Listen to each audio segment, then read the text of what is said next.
গল্পের শুরুটা হয় জার্মানির একটা ছোট্ট গ্রাম থেকে, যেখানে আমরা মার্টিন নামে একটা ছেলেকে খেতে কাজ করতে দেখতে পাই। ঠিক তখন তার মালিকের মেয়ে লারা তার জন্য জল নিয়ে আসে। জল খেতে খেতে মার্টিন দেখতে পায় একটা বড় বাজ পাখি ছোট একটা পায়রাকে আক্রমণ করেছে। মার্টিন তখন দৌড়ে গিয়ে পায়রাটিকে বাঁচায়, আর এই সব কিছুই লারার বাবা অর্থাৎ তার মালিক দূরে দাঁড়িয়ে দেখছিল। সে মনে করছিল যে মার্টিন কাজে ফাঁকি দিচ্ছে, তাই সে তখন মার্টিনকে অনেক বকাবকি করে। এরপর মার্টিন যখন তার ঘোড়া নিয়ে স্নান করতে যায়, তখন লারাও সেখানে চলে আসে। আর এখানেই জানা যায় যে আসলে লারা এবং মার্টিন একে অপরকে ভীষণ ভালোবাসে। ঠিক তখনই সেখানে সেই পায়রাটা চলে আসে, যার প্রাণ মার্টিন একটু আগেই বাঁচিয়েছিল। পায়রাটি যেন বলছে, দেখো, তুমি আজকে যেমন আমার জীবন বাঁচিয়েছ, আমিও একদিন ঠিক তোমার জীবন বাঁচিয়ে এই ঋণ শোধ করব। মার্টিন আসলে প্রায় পশু পাখির ভাষাই বুঝতে পারত, তাই পায়রার মুখের ভাষাটিও সে খুব সুন্দরভাবেই বুঝে গিয়েছিল। এরপর মার্টিন এবং লারা সেখানে খুব সুন্দরভাবে সময় কাটায়, যার কারণে মার্টিনের স্নান করতে দেরি হয়ে গিয়েছিল। এরপর তারা দুজনে যখন বাড়ি ফিরে আসে, তখন লারার বাবা ক্লার আবারও মার্টিনের উপর চিৎকার করতে শুরু করে। তখন লারা তার বাবাকে সত্যি কথাটা বলে দেয় যে সে মার্টিনকে ভালোবাসে। এটা শুনে ক্লার ভীষণ চিৎকার করতে শুরু করে। ক্লার তখন বলে যে আমার মেয়ে হয়ে তুমি একটা চাকরকে ভালোবাসো, তোমার বিয়ে হবে অনেক বড় জায়গায়, এইসব কোনো চাকরের সাথে নয়। তারপর ক্লার মার্টিনকে কাজ থেকে তাড়িয়ে দেয়। তবে যাওয়ার আগে মার্টিন লারাকে বলে যে তুমি কষ্ট পেও না, তুমি দেখবে আমি একদিন অনেক টাকা পয়সা নিয়ে ফিরে আসব, তখন আমি তোমাকে বিয়ে করব, তখন তোমার বাবাও আর কিছুই বলতে পারবে না। এরপর অনেকটা মন খারাপ নিয়ে মার্টিন সেখান থেকে বেরিয়ে জঙ্গলের দিকে চলে যায়। মার্টিন যখন জঙ্গলের রাস্তা ধরে সামনের দিকে এগোচ্ছিল, তখন সে সেখানে একটা ঘোড়ার গাড়ি দেখতে পায় এবং দৌড়ে গিয়ে গাড়ির পেছনে উঠে পড়ে। ওই গাড়িতে বসে তখন দুজন লোক নিজেদের মধ্যে কথাবার্তা বলছিল। তাদের মধ্যে একজন বলে ওঠে যে রাজকুমারী একটা নিয়ম বানিয়েছে জানো, যে রাজকুমারী সমস্ত প্রশ্নের উত্তর দিতে পারবে তাকে রাজকুমারী বিয়ে করবে এবং তাকে তার অর্ধেক রাজত্বও দিয়ে দেবে। মার্টিন তখন ভীষণ খুশি হয়ে ভাবে যে আমি যদি রাজকুমারীর সমস্ত প্রশ্নের উত্তর দিতে পারি, তাহলে আমি একসাথে অনেক টাকা পয়সা পাবো এবং তখন আমি লারাকেও বিয়ে করতে পারবো। এই কারণে মার্টিন তাদের সাথে রাজপ্রাসাদে চলে যায় এবং সেখানে গিয়ে সে দেখতে পায় সেখানে ইতিমধ্যেই অনেক লোকের ভিড় জমে গেছে রাজকুমারীর প্রশ্নের উত্তর দেওয়ার জন্য। ঠিক তখনই একজন লোক প্রাসাদের ভেতর থেকে চিৎকার করতে করতে বাইরে বেরিয়ে আসে এবং নিজের কান চেপে ধরে বলতে থাকে, আমি প্রশ্নের ভুল উত্তর দেওয়ার জন্য সৈনিক আমার কানটি কেটে ফেলেছে। এই কথা শোনার পর সেখানে থাকা সবাই ভীষণ ভয় পেয়ে যায় এবং রাজকুমারীকে বিয়ে করার স্বপ্নও যেন আস্তে আস্তে কমে যেতে থাকে। তারপর সেখানে মন্ত্রী আসে এবং ঘোষণা করে যে আজ থেকে যে রাজকুমারীর প্রশ্নের ভুল উত্তর দেবে তার একটা কান কেটে ফেলা হবে।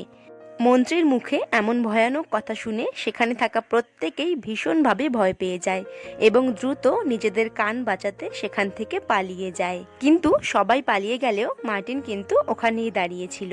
ঠিক তখনই রাজকুমারী তার সঙ্গী সাথীদের নিয়ে সেখানে চলে আসে। রাজকুমারীকে দেখেই মার্টিন বলে যে আমি অন্য সবার মতো পালিয়ে যাইনি, আমি আপনার প্রতিটি প্রশ্নের উত্তর দেওয়ার জন্য পুরোপুরি তৈরি আছি।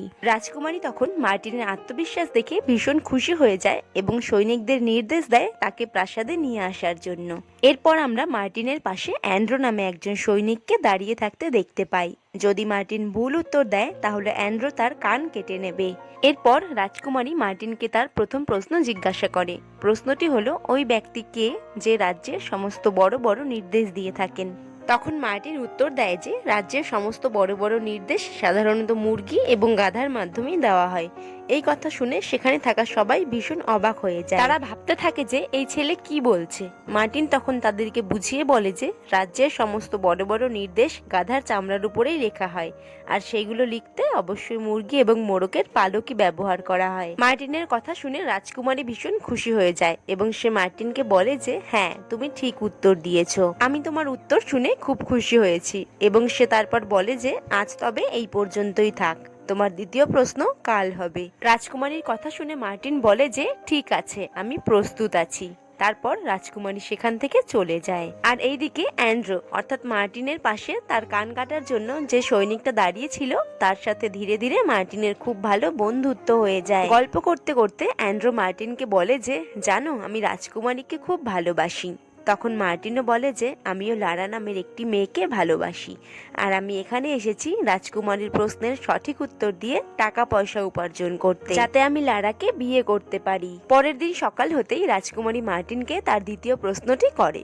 প্রশ্নটি হলো, এমন কোন জিনিস আছে যে জিনিসটি যে তৈরি করে তারও প্রয়োজন নেই, এমনকি যে কেনে তারও কোনো প্রয়োজন নেই, আর জিনিসটা যার প্রয়োজন সে সেটা সম্পর্কে কিছু জানেই না। তখন মার্টিন অনেক ভেবেচিন্তে বলে যে উত্তরটা হলো দাফনের কাপড়, কারণ এটা শুধু মারা যাওয়া মানুষদেরই প্রয়োজনে লাগে, আর যার প্রয়োজনে এটা লাগে সে সেটা সম্বন্ধে কিছু জানেই না, কারণ সে তো মারা গিয়েছে। মার্টিনের কাছ থেকে এমন বুদ্ধিমানের মতো উত্তর শুনে রাজকুমারীর আন্টি ভীষণ ঘাবড়ে যায়। আর অন্যদিকে দেখা যায় রাজা যখন এইসব খবর জানতে পারে তখন রাজাও ভীষণ চিন্তিত হয়ে পড়ে। তারপরেই রাজা রাজকুমারী, সেনাপতি এবং রাজকুমারীর সেই আন্টিকে ডেকে পাঠায় এবং তাদেরকে বলে যে এইবার তোমরা মার্টিনকে এমন কোনো প্রশ্ন করবে সে যেন কিছুতেই সেই প্রশ্নের উত্তর না দিতে পারে, আর তা না হলে কিন্তু আমাদের অর্ধেক রাজত্ব হারাতে হবে। এর পরের দিন দেখা যায় সেনাপতি এবং মন্ত্রী মিলে মার্টিনকে একটা আলাদা ঘরে নিয়ে গিয়ে তাকে ভীষণ ভয় দেখায়, কিন্তু মার্টিন তাদের কোনো ভয় না পেয়ে সেখান থেকে চলে আসে। এরপর মার্টিন রাজকুমারীর কাছে চলে আসে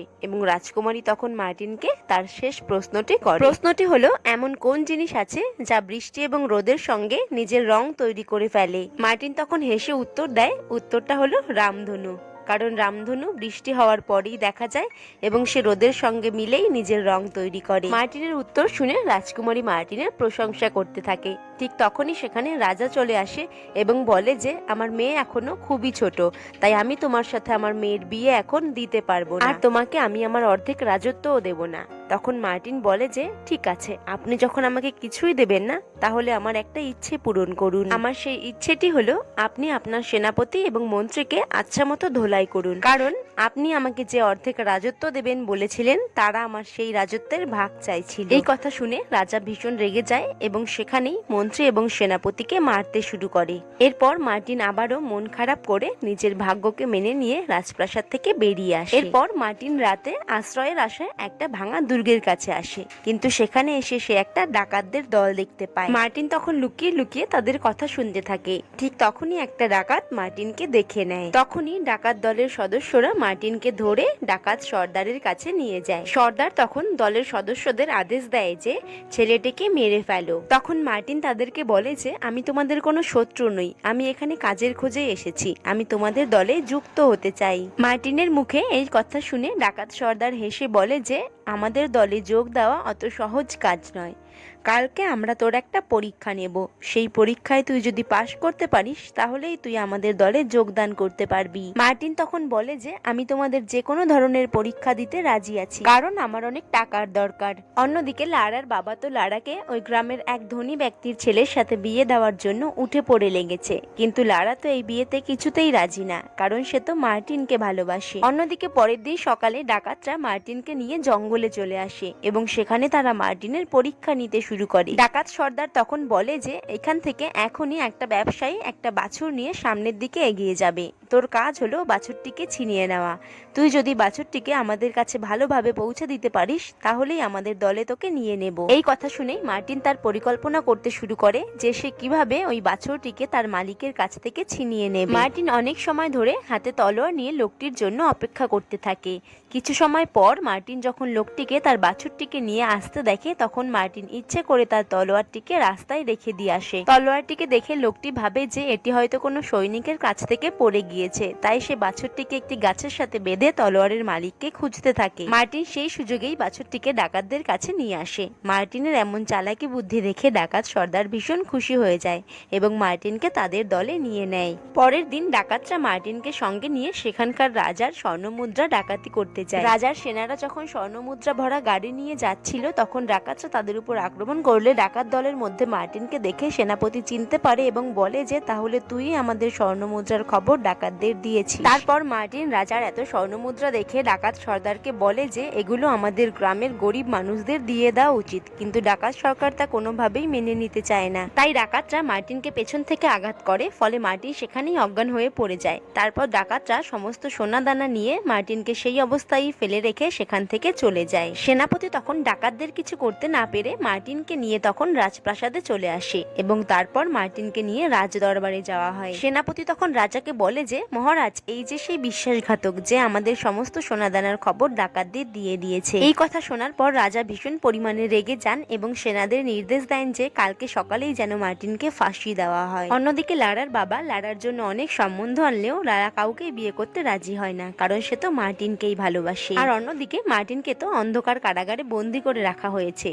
তখন মার্টিনের সেই বন্ধু অর্থাৎ অ্যান্ড্রো মার্টিনের জন্য লুকিয়ে লুকিয়ে খাবার নিয়ে আসে এবং মার্টিনকে এমন সাজার হাত থেকে বাঁচাতে না পারার জন্য বারবার মার্টিনের কাছে ক্ষমা চাইতে থাকে এবং পরের দিন মার্টিনকে ফাঁসি দেওয়ার জন্য নিয়ে যাওয়া হয়। মার্টিন তখন রাজাকে বলে যে প্রত্যেক ব্যক্তিকে ফাঁসি দেওয়ার আগে তার শেষ ইচ্ছে শুনে নেওয়া হয়, আর আমার শেষ ইচ্ছে হলো যে আমি আপনার হারিয়ে যাওয়া সমস্ত সোনাদানা ডাকাতদের কাছ থেকে ফিরিয়ে নিয়ে আসব, আর যদি আমি তা না পারি তাহলে আমি নিজের গলায় নিজেই ফাঁস দিয়ে দেব। রাজা তখন অনেকক্ষণ মার্টিনের কথা চিন্তা করার পর বলে যে আচ্ছা ঠিক আছে, আমি তোমাকে 2 দিনের সময় দিলাম, এর মধ্যে তুমি যদি সোনা না ফিরিয়ে আনতে পারো তাহলে আমি নিজেই তোমাকে হত্যা করব। এরপর মার্টিন রাজার সোনাদানা ফিরিয়ে আনার জন্য একটা দুর্দান্ত পরিকল্পনা করে। সে অ্যান্ড্রোকে একটা রেস্টুরেন্টে পাঠিয়ে দেয় যেখানে ডাকাতরা প্রায়ই আসতো। অ্যান্ড্রো সেখানে গিয়ে ডাকাতদের সাথে কথা বলতে বলতে তাদের খবর দেয় যে কাল সকালে জঙ্গলের মধ্যে দিয়ে একটা সোনার গাড়ি পাস হবে। এই কথা শোনা মাত্রই ডাকাত দলের সদস্যরা খবরটা ডাকাত সর্দারকে দিয়ে দেয়, যা শুনে ডাকাত সর্দার ভীষণ খুশি হয়ে যায়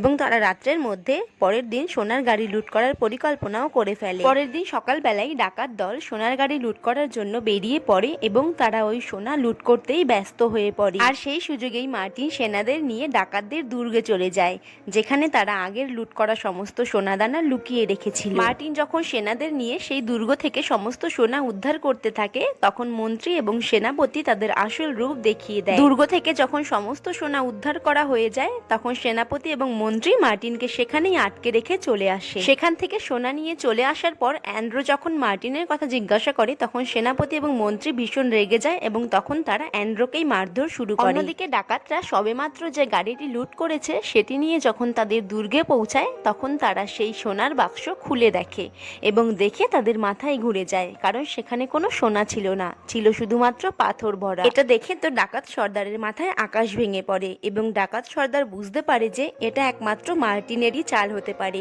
সে আমাদের বোকা বানিয়েছে। এরপর ডাকাতরা দুর্গের দিকে দৌড়ে যায় তাদের পুরনো সোনা দেখার জন্য এবং দুর্গে গিয়ে তারা দেখতে পায় যে সেখানে মার্টিন বন্দি অবস্থায় আছে এবং সেখানে সমস্ত সোনাদানা গায়েব। অন্যদিকে মন্ত্রী এবং সেনাপতি সেই সমস্ত সোনাদানা রাজাকে না দিয়ে তারা নিজেরাই সেগুলো ভাগ করে নিতে থাকে। পর আমরা মার্টিনের কাছে সেই পায়রাটিকে দেখতে পাই যে পায়রাটির প্রাণ মার্টিন আগে বাঁচিয়েছিল। পায়রাটি মার্টিনকে একটি লুকানো সুড়ঙ্গর পথ দেখায় এবং মার্টিন সেখান থেকে পালিয়ে আসে। এরপর মার্টিন সোজা রাজপ্রাসাদে চলে আসে এবং সে সেখানে এসে সোনা ভর্তি গাড়ি ফাঁকা অবস্থায় দেখতে পায় এবং মার্টিনকে দেখে তখনই সেনারা মার্টিনের উপর আক্রমণ করে। ঠিক তখনই রাজা সেখানে চলে আসে। রাজাকে দেখেই মার্টিন দুর্গের মধ্যে ঘটে যাওয়া সমস্ত ঘটনা রাজাকে খুলে বলে এবং রাজা তখনই মন্ত্রী এবং সেনাপতিকে ডেকে পাঠায়, কিন্তু তারা দুজন সমস্ত ঘটনাই অস্বীকার করে।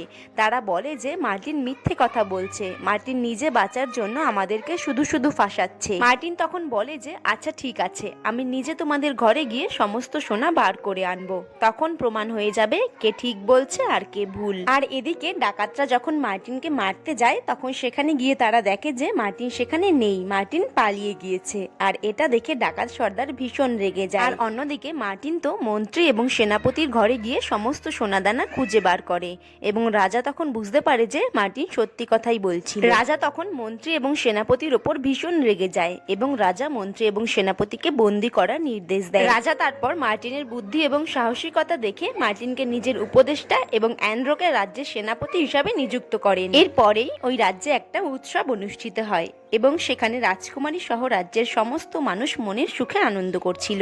ঠিক সেই সময় একটা তীরের মাধ্যমে একটা চিঠি আসে।